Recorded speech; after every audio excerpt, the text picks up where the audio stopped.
Do you want to know how to give attribution to Creative Commons music on YouTube? Then keep watching right to the end of this video because I'm going to show you how.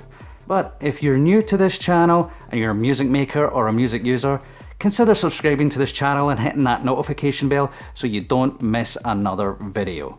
So you've downloaded that track from the YouTube audio library and you've found out that it's a Creative Commons track, and you just wonder, how do you attribute a Creative Commons track on YouTube?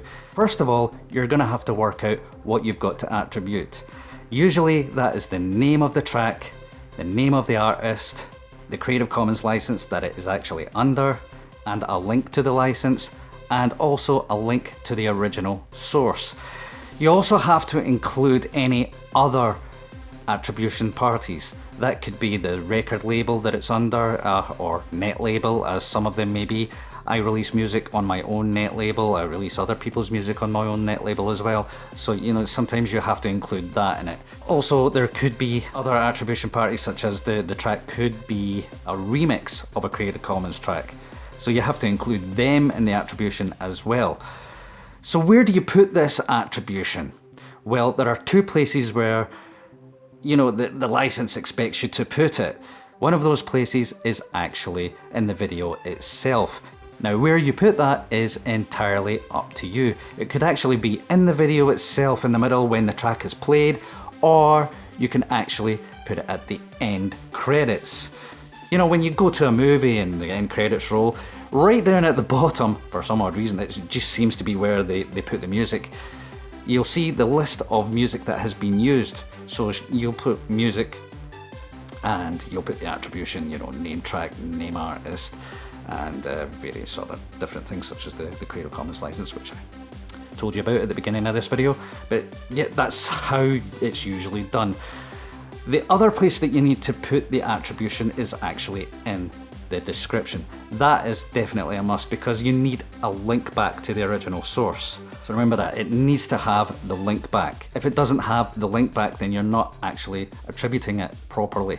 So remember, name track, name artist, the license it's under, a link to the license, and also a link to the original source, and any other attribution parties. But sometimes the artists or label or whoever it is that has authorized you to use the track under this license, sometimes they will actually waiver the attribution within the video itself. Sometimes they'll just say, just place the attribution in the description. That is at the discretion of the artist or label or the owner of the copyright itself. They were the ones that decide this. Now, how do you know whether they want that or not? Well, just look around their website, any videos that they've put up with the track in it. Just look around, see if they've got a waiver. If they don't have a waiver, then you do have to put it in the video. For instance, at EuphorikBeats.com, we don't require you to put it actually in the video itself. We require you to put it in the description. I don't know whether I've actually said that anywhere, but that is the case. You just copy and paste the piece of code that I've actually put in the videos that I've got online for those tracks. I'll put a link to one of my videos down below, the video for the track that's in this video, of course, just to show you an example of what you put in the description.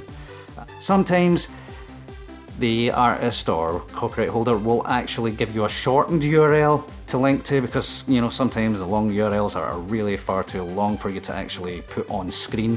For instance, if you use one of the URLs from Bandcamp, they're quite long. Sometimes it's just better to have a short URL to put on screen. So I prefer attribution and description, but other artists may not. You have to look to see if they've got a waiver or anything like that. So I hope that this video has helped you. That's how to attribute a Creative Commons track on YouTube. Thank you for watching. Goodbye.